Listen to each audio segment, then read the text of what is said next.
અહીંયા કને જો બધું કેવું થઈ ગયું છે, એમ લાગે કે ઝાકળ આવ્યો હોય, બટ ઝાકળ નથી. આ એ બધું પૂરું આમ ઝાંખું ઝાંખું થઈ ગયું હોય. એને કાંક કહેવાય, આઈ ડોન્ટ નો શું કહેવાય, પણ એ જો આમ થઈ ગયું હોય. એવું આલી સાઈડ બી એ, પણ એવડું તમને દેખાશે નહીં જેટલું અહીંયા કને દેખાયેલું ને એટલું ત્યાં બી એ. જો તે દિવસે મેં તમને પવનચક્કી બતાડી હતી ત્યાં કને, જો કે હવે એ નથી દેખાતી છે ને, એટલું બ્લર થઈ ગયું એ બધું અહીંયા કને. જો તમને દેખાશે હવે અહીંયા કને છે ને, બ્લર થઈ ગયું છે પૂરું. એને જોઈને એક ગાનું યાદ આવે, ધૂંધલે હુએ હે મંઝર મેરે તુરા હે ઉन्हें દિખાના. એના જેવું થઈ ગયું. આપણે કારમાં કે જતા હોય તો આપણે એવું દેખાય નહીં, ઝાકળ જેવું જોયા, બટ ઝાકળ નથી, આ કાંક બીજું હોય. એને સમથિંગ કાંક કહેવાય, પણ મને ખબર નથી શું કહેવાય.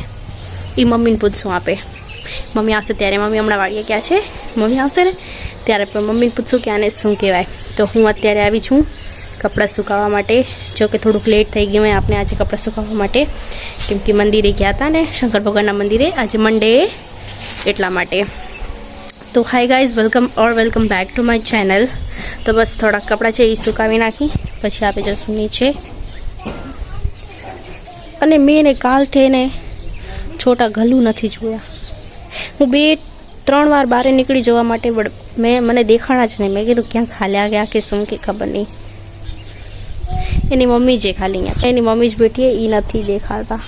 નકતી અહીંયા કને નીચે હોય, આ નીચે ને અહીંયા કને ત્યાં કને જે હોય રા ઓમાં જ્યાં હતા ને ત્યાંથી અહીંયા આવી ગયા, તો અહીંયા કને હોય.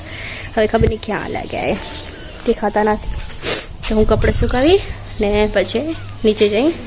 હવે મારો અવાજ થોડોક ઠીક થવા લાગ્યો હોય મને એવું લાગેલું, કેમ કે મેં 2 દિવસ રેગ્યુલર દવા લીધી ને એટલા માટે. આજે બી દવા લઈ લઈશ તો જલ્દી અવાજ ઠીક થઈ જાય. એક ભેગી ઠંડી આવી ગઈ ને હમણાં 2 દિવસ, એના કારણે આ બધું થઈ ગયું. જો ના આવી હોત ને તો ના થાય. નકર મને કોઈ દિવસ થાય નહીં આવું, બટ ફર્સ્ટ ટાઈમ થઈ ગયું આમ. આ ચકલીને અહીંયા કન ચકલીને ને કાંક થઈ ગયું હોય મને એવું લાગેલું. બેઠી એ સાવ આ ચીપી હો બેઠી, અહીંયા કને બેઠી એ. ખમો બતાવ આયરી,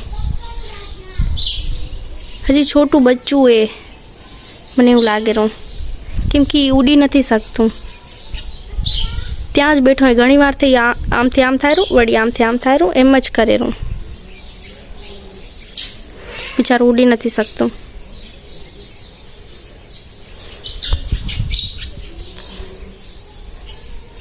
ઉડી ગયો.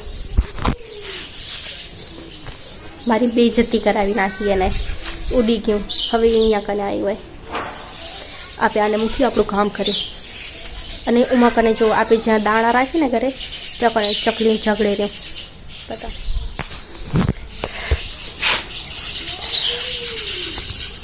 એ રહ્યું. બાજાબાજ ચાલુ હોય ચકલીની.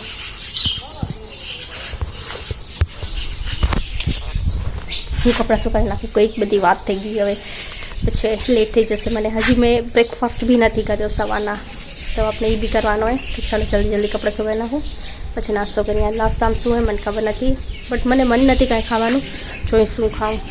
ઓકે, તો અત્યારે હું બેઠી છું બારે, જો કે ટુવાલના છાયામાં, જો કે મોટામાં જ છાંયો આવેલો એટલા સારું.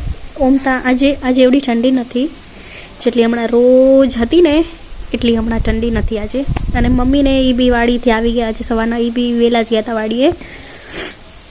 તો મમ્મી બી આવી ગયા છે અને પપ્પા ગયા છે જમવા. આજે એને જમવા જવાનું હતું ભારા પર કોઈક તિથિ છે એમાં જવાનું હતું, તો પપ્પા હમણાં ત્યાં કને ગયા છે. એટલે આજે જમવામાં અમે 3 જ છીએ, હું, મમ્મી અને બા.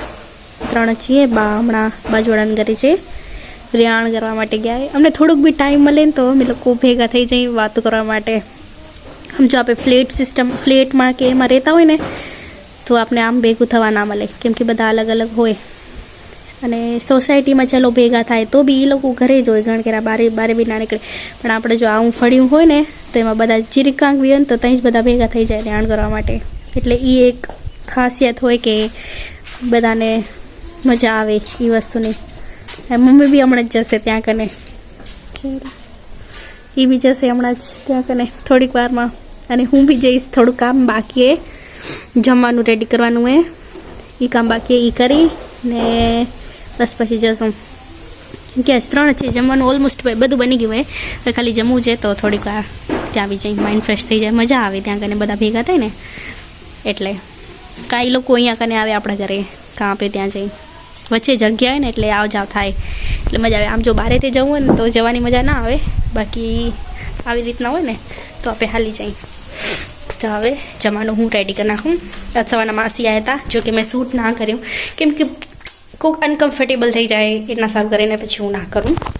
એટલે હવે આપણે જમવાનું રેડી કરી નાખી. આજે મેં જમવાનું બનાવ્યું છે ગાજરની સબ્જી. જો કે મને એવડી ના ભાવે, થોડીક ભાવે, બટ હાલે 3 જ હતા ને એટલે. ન કરતાં હું આલુ ગોબી બનાવનારી હતી, બટ પપ્પા નથી એટલે પછી ના બનાવ્યું, એટલે ગાજરનું સબ્જી બનાવી નાખી. તો હવે હું રેડી કરી નાખું જમવાનું. તો અત્યારે મમ્મી જે તે દિવસે અહીંયા સુકાતું હતું ને બજોરા, તો એનું અથાણું કરી અને મમ્મીએ રાખી દીધું, અને એ રાખે છે આમાં. જો કે આ પહેલાંનું જૂનું છે, પહેલાં બધા બા ને એ લોકો એને આના અંદર રાખતા. જો એ સ્પેશિયલ અથાણા સારું જ બનાવેલી હોય આ, તો એનામાં જ રાખતા અથાણાની. પહેલાં એને ઘણા બધા કરતા, હવે એવડું અથાણું નથી કરતા. જો કે બધા એને લઈ લે દુકાનમાંથી, હવે તૈયાર મળે છે. પહેલાં મળતા નહીં ને, તો એ લોકો ઘરે બનાવતા અને ઘણું બધું બનાવતા ને એના સારું કરીને આવી બરણીયું બનાવ્યું એને, તો એ એના અંદર રાખતા. તો આપણે હજી બી આના અંદર જ રાખી. આપણા ઘરે આવ્યું 3-4 તો આપણે આના અંદર રાખી. તો મમ્મી હમણાં એ જ રાખે છે. એ છે બજોરાનું અથાણું. જેવો ઘરનો ટેસ્ટ હોય ને, ઘરના અથાણાનો ટેસ્ટ એવો હોય ને, બહારના લીધેલા અથાણામાં ટેસ્ટ ના આવે આપને. ખબર નહીં શું કામ, બાકી ઘરનો જ મસ્ત લાગે. અને એમાં એને સ્કૂલને જતા ને ત્યારે એને ફ્રેન્ડ્સ કે લઈ આવતા ને એના ઘરનું, તો એના ઘરનું સરસ લાગે આપણા ઘર કરતાં, ને આપણા ઘરનું એને સરસ લાગે. એ અમુક ચીજ હોય ને એ ફ્રેન્ડ્સના ઘરનું એના ઘરનું જ સરસ લાગે. આપણા ઘરનું એને સરસ લાગે, એના ઘરનું આપને સરસ લાગે, એવું થતું. તો હમણાં રાખે છે મમ્મી. તમે લોકો શેનમાં રાખો, અમે આનમાં રાખી. મસ્ત લાગે, ટેસ્ટી. હવે રખાઈ ગયું. તો અત્યારે આપણે જઈ છીએ આખો રોડ ક્રોસ કરીને એક લીમડો લેવા માટે. જો કે મીઠો લીમડો અહીંયા કેના પાસે નથી, તો આપણે ત્યાં કને લેવા જવું પડે. એટલે હું અને મમ્મી જઈએ છીએ, અને થોડુંક ફોર્મનું બી કાંઈક કામ એ અહીંયા કને માસી છે ને, કવિતા માસી, એના ઘરે, તો ત્યાં બી જશું ને પછી ત્યાં કને જશું. એટલે 2 કામ એક ભેગા થઈ જશે. મારી મમ્મી બતાવું, જોવા હતા ને, આયરા મારા મમ્મી. તો આપણે લીમડો લઈ આવ્યા, અને આપણે હજી કેને એક ફૂલનો રોપો લીધો હોય આપણે રસીલા કાકીના ઘરે થે. જો કે મને બહુ જ ગમે, અને એ શિયાળાના જ થાય એ ફૂલ, હે ને મમ્મી? હા, શિયાળાના જ થાય. તો આપણે આપણા ઘરે વાવશું. એના ઘરે બધા મસ્ત ફ્લાવર એ રસીલા કાકીના ઘરે આયરું. એને કીધું એક અમને દીવો કરીને, તો એને દીધો એ.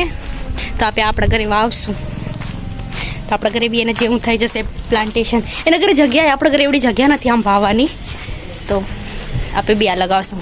આને કહેવાય 70ના ફૂલ આવે ને, છોટા છોટા વ્હાઈટ કલરના, અને બધી કલરની આવતી હશે. આઈ થિંક સો મેં વ્હાઈટ કલરની જોઈ એને ઘરે હતી, તો અહીંયા એ હે. તો આપણે આપણા ઘરે લગાવશું એ.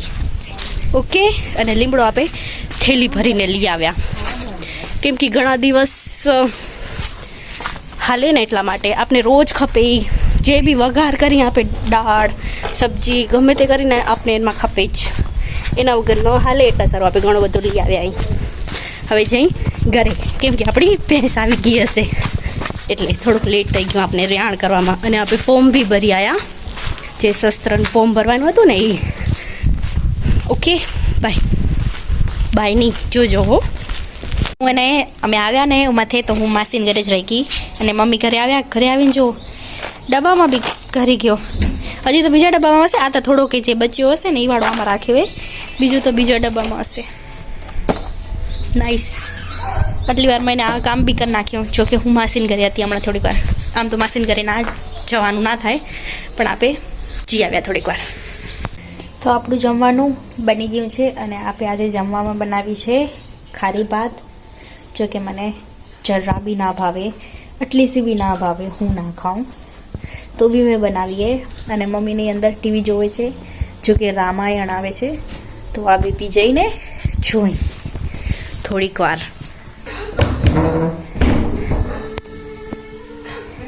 તો આપણા વ્લોગને આપે અહીંયા જ કરી and. So like, comment, share and subscribe two my channel. કાલે મળીશું એક નવા વ્લોગ સાથે. અને મારા ચેનલને સબસ્ક્રાઈબ ના કર્યું હોય તો કરી નાખજો. બાય.